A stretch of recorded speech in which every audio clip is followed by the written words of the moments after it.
Ejona, motra e Eglit Akos ka reaguar lidhur me lajmet se motra e saj është e lidhur jashtë shtëpisë me një djalë që është instruktor palestre dhe që quhet Mario.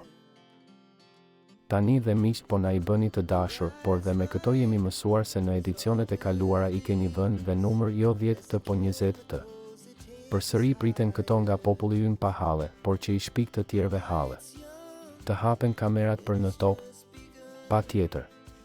Do më shihni mua me Adorin në makinë dhe Eglin para dhe bashkëshorti im që jetë makinës. Pseudoanalist, ju lutem jepini fund, mos më detyroni të fillojmë me denoncime për shpife që mendja juaj e ndyri pjell e më pas gojet tuaja të ndyra i thonë, sepse çdo gjë ka limit. Ja u kërkoj këtë si vajzë, si motër, si nën. Jepni fund shpifjeve dhe jetoni pak për vete se për Eglin mendojmë ne, shkruan motra e Eglit rreth kësaj çështje. Ejona ka reaguar sërish mbrëmjen e sotme, duke e mbështetur motrën e saj.